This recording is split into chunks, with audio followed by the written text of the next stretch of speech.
Hey guys, I've seen a lot of guys. They've been putting down. They bought their bros and they checked their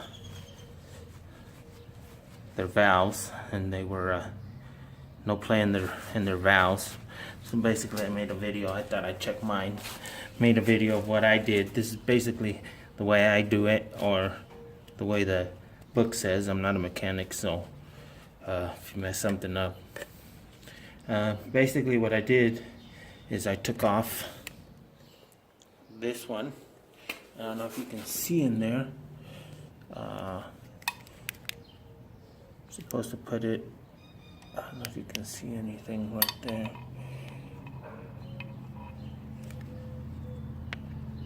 There you go. See that little line? There's a T right next to it, and that's supposed to go just like that in that little groove. And then in here, I took this cap off, and basically what you got in there, you got a nut or a bolt going in there, and you put a ratchet in there, and you turn it clockwise. So the ratchet will go in, turn it clockwise. It'll be easier to control. You can do it with your foot peg if you want, with your kickstart. And that'll make this thing turn until that T comes up there, and that means you're top dead center. Once you do that, there's one bolt goes in here and two on the other side. See, basically that's how it goes. Here's that one bolt on this side and two on the other side.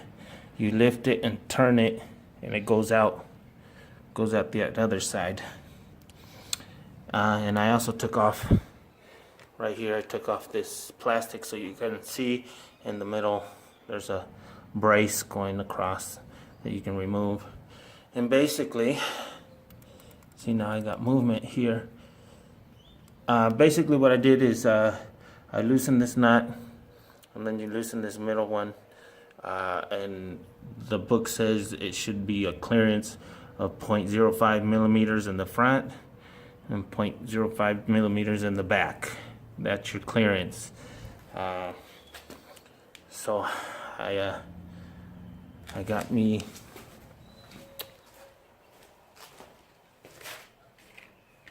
sorry about that.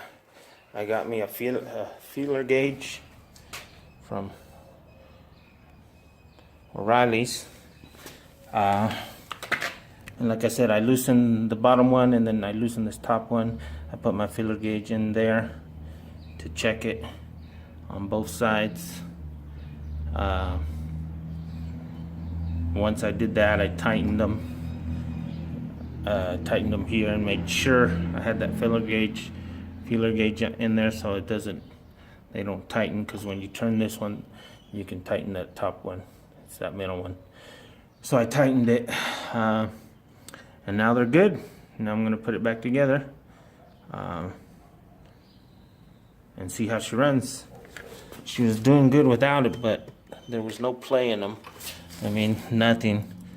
And now you can hear that play on both of them. See? They had no play at all. None whatsoever. So that's why I thought I'd give it a tightening. I don't even know what size this is.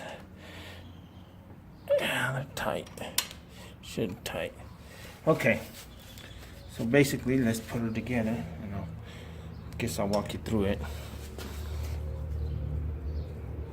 And then it has a rubber seal in there, so make sure that rubber seal's in there. Don't bend it. Don't pinch it. Don't mess it up, because then you have a bad oil leak.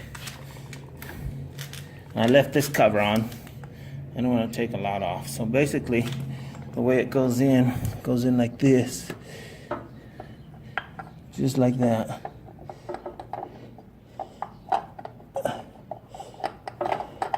Once you get it in, you turn it. Watch out with that rubber gasket. And there you go. It's pretty simple to get in there.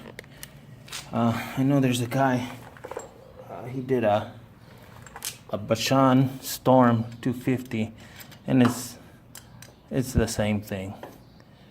So, and he got his video online.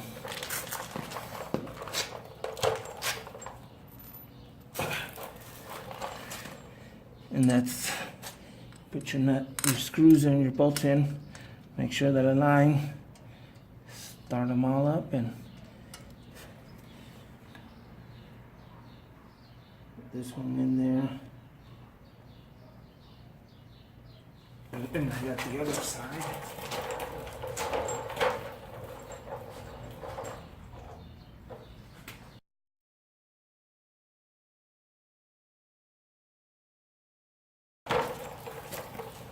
And you're supposed to be doing this when the motorcycle's cold. So before I took it out for a ride today, I thought I'd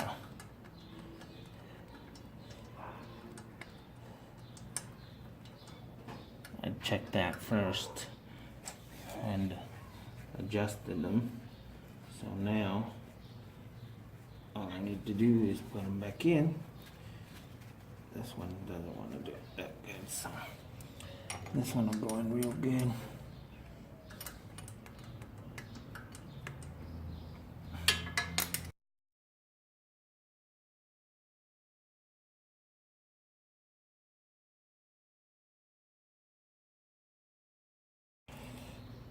Okay, so I tighten them.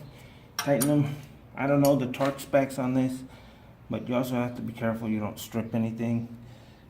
It's better not to strip it, because then you'll be wishing you didn't. So you put these back on.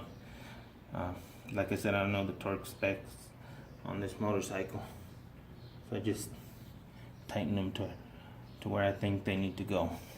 Now let's put the rest back together.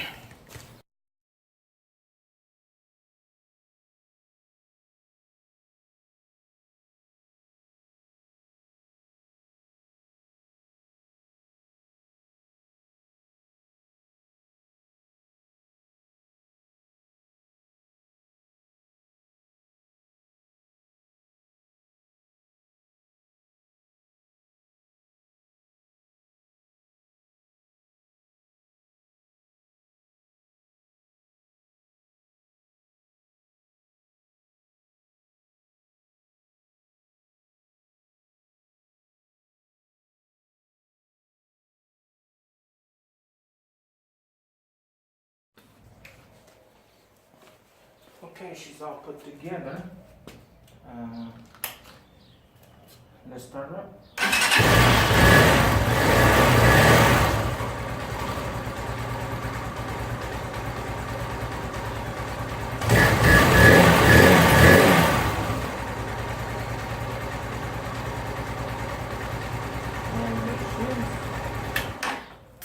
Owner's manual said to